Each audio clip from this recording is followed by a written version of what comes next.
존경하는 중앙운영위원회 위원 동지 여러분, 반갑고 감사합니다. 귀국한 지 3주 정도 되었습니다만 그동안 볼 수 없었던 아주 빠른 속도로 여러분들의 도움에 의해서 실행에 옮기고 있습니다.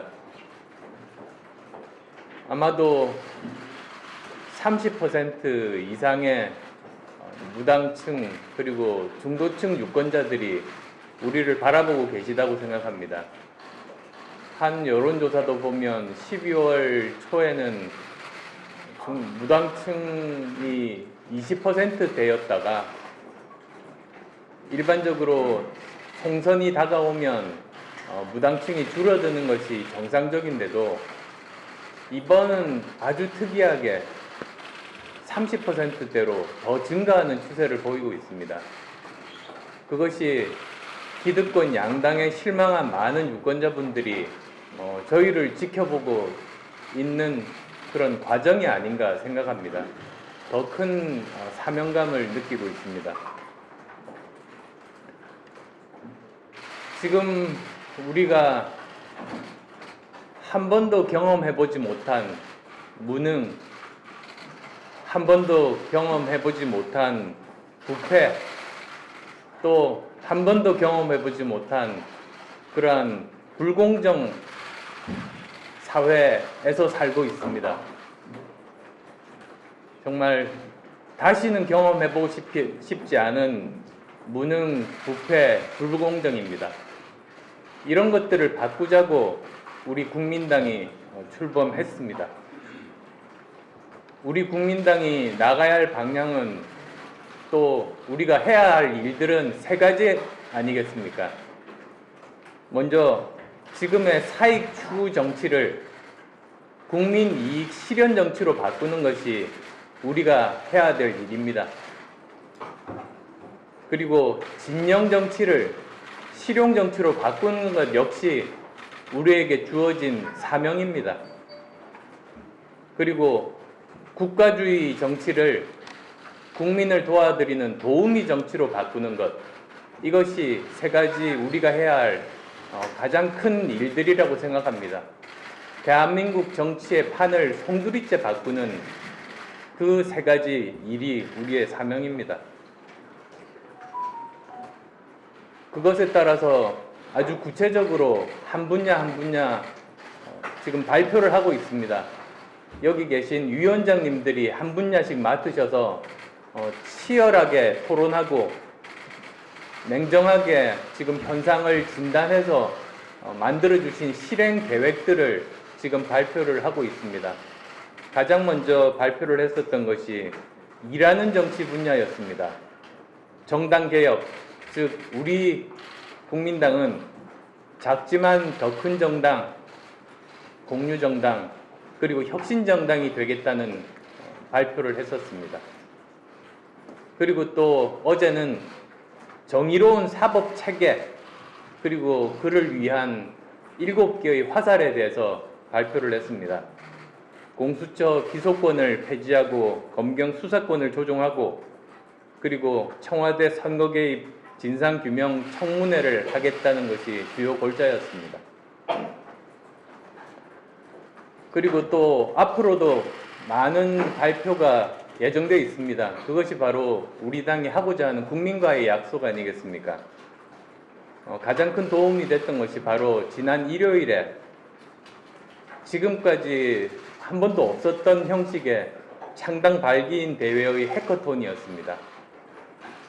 거기에 참석한 많은 분들이 의견을 모은 결과 가장 중요하다고 생각하는 것이 세 가지가 나왔었습니다. 공정한 사회, 또 안전한 사회, 좋은 일자리였습니다. 저는 이 세 가지가 시대 정신이자 국민의 명령이라고 생각합니다. 그래서 내일은 공정한 사회를 만들기 위해서 구체적으로 어떤 일을 우리 국민당이 할 것인가에 대한 발표가 예정되어 있습니다. 오늘은 이 자리를 빌려서 일자리에 대한 그리고 미래 신성장 동력을 확보하고 역동적인 시장 경제를 구현하고자 하는 우리 당의 방향에 대해서, 생각에 대해서 간단하게 말씀드리고자 합니다. 지난달입니다. 1월 15일에 경제부총리가 이런 말을 했습니다. 2019년에 취업자가 증가하고 고용률, 실업 등 3대 고용지표가 개선이 돼서 양적인 측면에서 V자형 반등에 성공했다고 자평했던 적이 있습니다. 어떤 국민이 이 내용을 그대로 받아들일까 싶습니다. 현 정부의 일자리 만들기 통계 수치는 한마디로 불량식품 같습니다. 바깥은 멀쩡하게 치장했는데 내용이 문제가 많기 때문입니다. 물론 겉으로 보기에 고용지표가 수치상으로 나아지고 있는 부분이 있습니다. 지난해 연간 취업자가 30만 명 정도 증가했으니까요. 그런데 내용을 살펴보면 정말 심각합니다. 대표적으로 두 가지 정도 들 수가 있습니다. 먼저 늘어난 일자리가 세대 간 골고루 증가한 것이 아니라는 게 심각한 문제가 있습니다. 늘어난 일자리는 30만 명, 늘어난 취업자 수는 30만 명인데 그 중에서 60세 이상 취업자는 37만 7천 명이 증가하고 한참 일해야 되는 30대 취업자는 5만 3천 명이 감소하고 또 한참 자녀를 부양해야 할 40대 취업자는 16만 2천 명이 감소했습니다. 합산해서 3040 세대 일자리가 21만 5천 개가 감소한 겁니다. 또 일자리 질에 대해서도 심각한 문제가 있습니다. 주당 17시간 이하, 그러면 초단시간 취업자입니다. 그 취업자 증가 숫자가 30만 명 정도니까 지난해 증가한 연간 취업자 수와 비슷합니다. 결국은 정부가 재정을 투입해서 급조한 단기 공공 알바가 증가한 것이라는 말 아니겠습니까?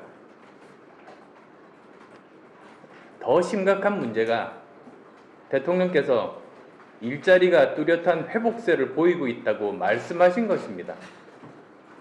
일자리 정책이 지금까지 잘못됐는데 앞으로도 개선될 가능성이 없어 보입니다. 이에 반해서 주요 선진국들 일자리 풍년을 누리고 있습니다. 우리나라처럼 세금으로 억지로 일자리를 늘리는 나라가 없습니다. 정도를 걸어서 규제개혁, 노동개혁, 산업구조개혁을 통해서 그 결과로 일자리가 만들어지고 있는 겁니다. 대표적인 예로 우리와 비슷한 시기에 출범한 프랑스 마크롱 대통령은 30년 넘은 고질적인 프랑스병과 정면 대결했습니다. 그 결과로 바로 이웃나라인 독일, 4차 산업혁명의 발상지인 독일의 경제 성장률을 앞지르고 실업률도 크게 개선시켰습니다. 그러니까 프랑스는 개혁을 통해서 일자리를 만들었고 우리는 포퓰리즘에 빠진 것이 근본적인 원인이라고 생각합니다. 프랑스는 개혁의 결과로 지속 가능한 일자리가 늘어났지만 우리나라는 세금으로 단기적인 임시 일자리만 많이 만들어 놨습니다. 세금을 끊으면 일자리도 줄어들 수밖에 없는 그런 허망한 그런 구조입니다. 저희가 비판만 해서 되겠습니까? 저희는 그래서 이걸 바꾸고자 합니다. 국민당의 가장 기본적인 철학은, 정책은 좋은 일자리는 시장이 만든다. 그리고 민간 부분이 만든다는 기본 중에 기본으로 돌아가고자 합니다. 우리 제조업 경쟁력을 더 강화시켜서 3040 일자리를 만들겠습니다.